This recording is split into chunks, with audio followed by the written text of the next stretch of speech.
The Language Translator in Today's Society by Ashley Buell.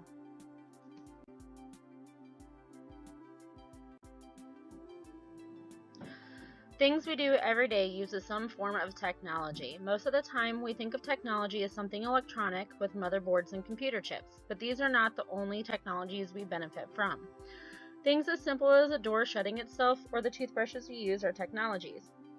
As the human race has developed over the centuries, we have created many solutions to everyday problems and continue to push the envelope for future generations. Today we have so many things around us that make our life simpler that we barely take notice of how life would be without these technologies.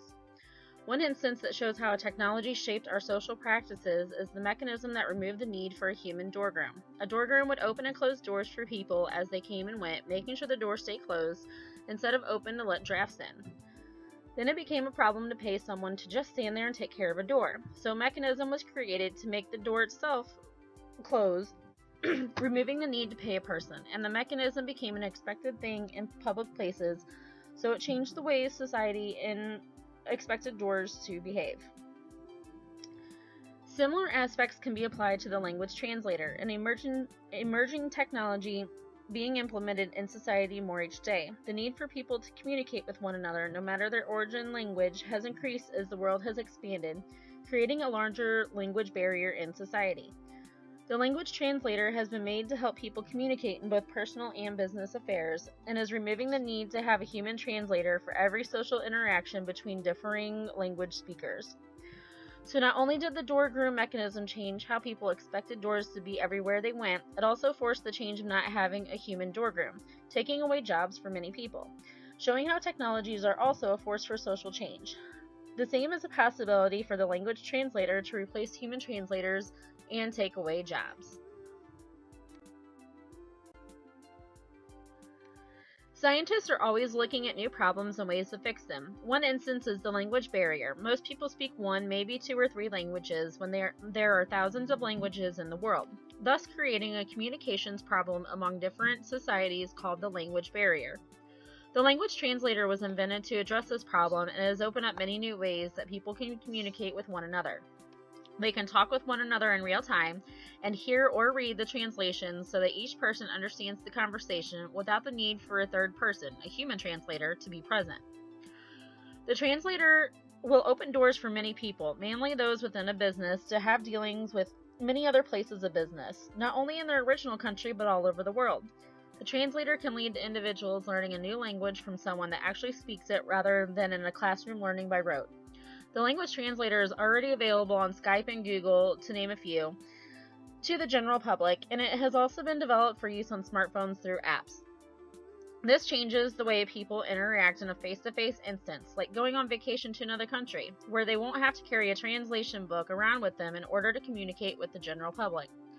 Google Translate even translates signs using the camera function on the phone, so the user can read the signs in another language through the camera on their phone.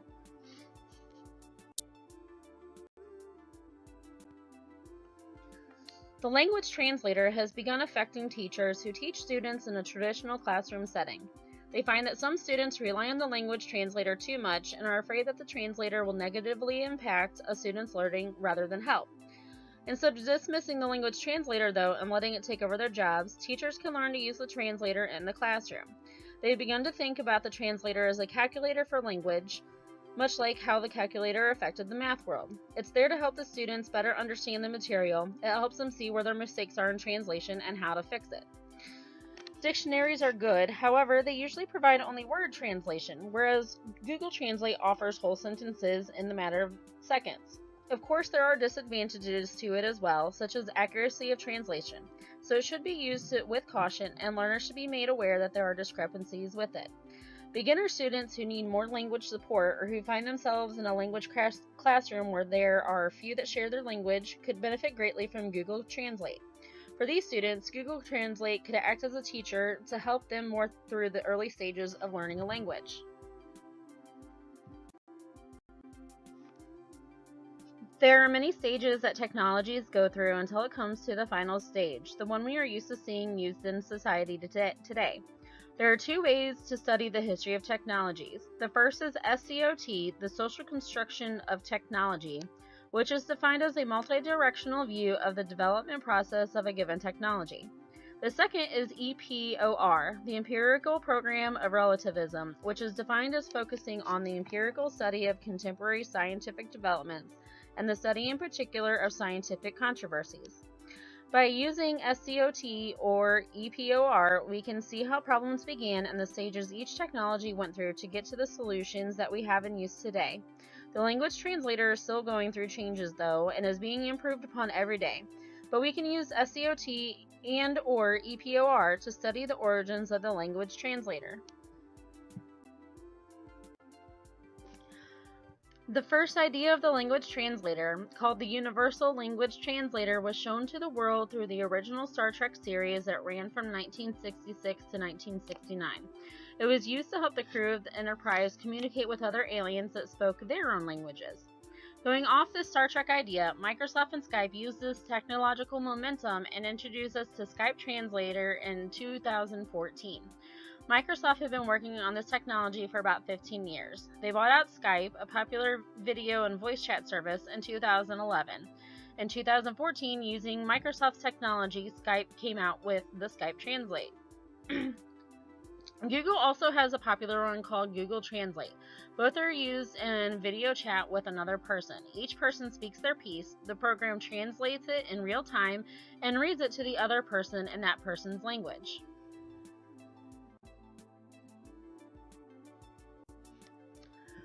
The language translation technology can also be used in businesses to keep daily processes running smoothly, removing the need to have to work around a human translator's schedule. Though the parties involved will lose what the human translator can do for the conversation, incorporating the linguistics and cultural meaning we use in our everyday conversation arsenal that we take for granted. If the parties aren't careful with the language translator, one or both parties can become offended because they may not understand each other's customs and culture. Multilingual families can easily stay in touch and communicate better with one another if they have members who do not speak one of the family languages, and even teach other family members a second language just by interacting on a daily basis through the language translation app. Another place the translation programs are both positive and negative is in the classroom. Some teachers think it could make the students lazy in their learning, putting too much trust in the apps and not actually learning the language, while other teachers think of the translation programs as a calculator for students, helping them to better understand another language and finding and fixing their own problems in learning the new language. Though for now it seems like translation technologies won't take over human jobs, with AI advancements and the fact that translation programs learn the more they are used, called machine learning, there seems that one day it is possible it takes over jobs just like the doorgroom mechanism took over the job of the human doorgroom.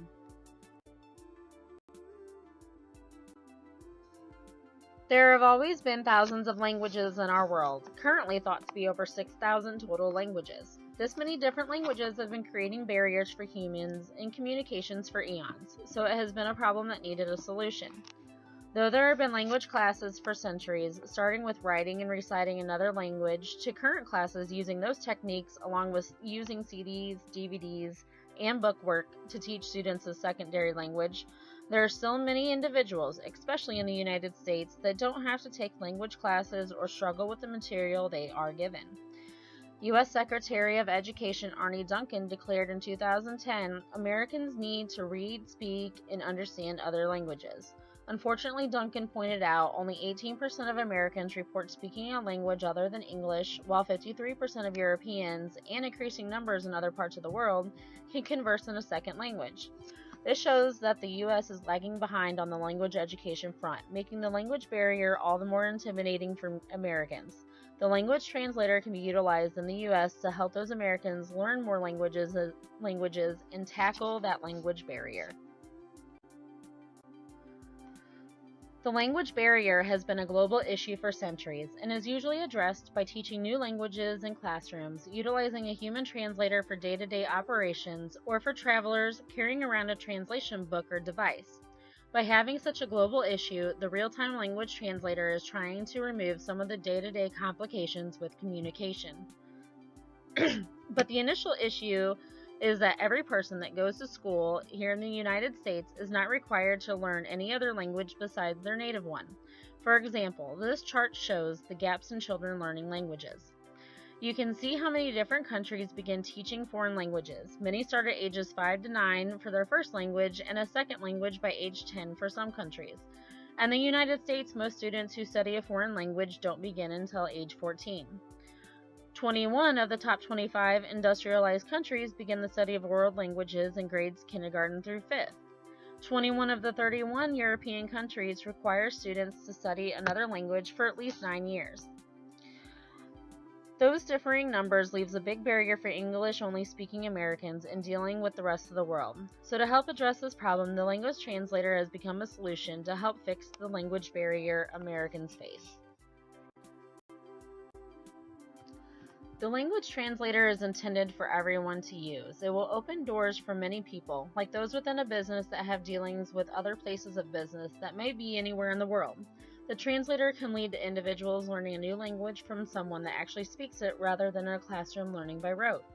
The language translator is already available on Skype and Google to the general public for free, and it also has been developed for use on smartphones through apps. This changes the way people interact in a face-to-face instance, like going on vacation to another country, where they won't have to carry a translator book around with them in order to communicate with the general public. Google Translate even translates signs using the camera function on the phone, so the user can read the signs in another language through the camera on their phone, or read a brochure, menu, whatever they come across, and not have to have a native language speaking person present. Political control of the artificial intelligence that runs these translation programs is something that is already being acknowledged. Right now, because AI is improving faster than ever before, companies like Google are realizing the geopolitical effects the service has. For instance, the refugee crisis in the Middle East made the use of Google Translate increase fivefold for translation of Arabic to German. The team did not expect to see Google Translate to become such a necessity for people to use due to political reasons. They just wanted everyone to be able to talk to one another no matter their language. It is becoming clear that the AI platform itself is at stake for political control. Companies developing it will have the power to use it how they see fit. Skype Translator relies on machine learning, which means that the more the technology is used, the smarter it gets. Skype started with English and Spanish, and as more people use the Skype Translator preview with these languages, the quality continually improves. Google Translate works much the same way, so that each system becomes alike to artificial intelligence. The machines are always learning and becoming more advanced. The quality of translation software programs has greatly improved in recent years thanks to the new, fast-developing AI technologies. This has led many people to start using machine translators. Some depend on the technology for day-to-day activities, while others use it in their job. Eventually, as the language translator becomes more popular and used in more people's daily lives, the possibility of the program not being free to everyone is a big one. Anytime there is a way to make money, a company will usually do it. If the service can have a price for its use, then it is most likely going to have a fee attached to it. Another thing that will most likely change in the future is the amount of users the technology has. If schools decide to push more language classes, then teachers can learn to utilize this technology in school as well. Even in social studies classes, the translator could be used to teach students a bit about another culture and the languages tied to them. The more the language translator is used, the more languages it learns, leading to the translator being more available to all language-speaking people and becoming a very needed tool for society. By requiring more language classes for U.S. students and incorporating the language translator into classroom curriculums, there are two issues that can be addressed. The U.S. can catch up to other parts of the world and begin to tackle the language barrier, and by having the language translator technology being used to teach students in the classroom, it will keep the possibility of the translator eventually taking over teaching and translation jobs from becoming a reality. If the language translator is used by teachers as a tool, like the calculator was used, then students can use the technology to their benefit and learn to eventually not need the tool for at least one language. This will help keep language teachers employed while teaching students through new means. And if there are more students being taught with the help of the language translator, it will help people communicate easier with one another on a global scale. The language translator being available to everyone, whether they are a formal student or not, also helps people overcome that language barrier in their everyday lives, whether it's in business settings, for travel, or personal interactions. Currently, human language translators, translation books, and simply Googling a phrase or word are all frequently used when needed to speak to someone that speaks a different language from oneself. These ways of translating conversations do the job needing done, but can be time-consuming and annoying if someone is in a hurry. Having to look something up in a book, like a traveler needing to know what a sign says, for instance, will give the traveler the answer, but will take longer to find the answer. But if they use the camera function on their smartphone with the Google Translate app, they can read the sign in their own language on their screen and quickly be on their way. The technologies we already have out there do help people overcome the language barrier, but the translator apps and technology being used on phones and computers are the next step for the current technologies we use. The school systems in the U.S. need to implement learning a new language starting from a young age, but they could also implement this language translator into classroom curriculums. Students could learn in real time from someone that speaks the language they are trying to learn, while seeing and hearing the words being spoken. Some classes do this with recordings, or the teacher speaking the words that the students then repeat over and over again, but this doesn't always work for every student. So having a real-time translator available for a student to be able to read and hear the language make the language translator a learning tool that has a bright future in the language learning world. Also, by requiring more language classes for U.S. students, this helps the American people be able to begin tackling the language barrier in the United States. Here in the United States, if policymakers would require more language education in school in order to graduate, we as a country could begin to tackle this language barrier issue without even needing the language translator. The fact that there are so many people in the U.S. that aren't required to learn a second language at all holds the society back as a whole. If current education policies and curriculums would be held to a higher standard as they are in other European countries, if children were required to begin studying another language or more at an elementary level through high school and college years, there would be more citizens that could communicate with people across the globe in our own country. Incorporating the language translator in school curriculums will help students and the general public learn new languages, but eventually, with progress in the artificial intelligence field, the language translator has the possibility to take over jobs of interpreters, translators, and teachers, though that doesn't look like it will be happening anytime soon. The translator is definitely a solution to the language barrier across the world, but for now, only time will tell what new problems may arise from it and how scientists will fix them.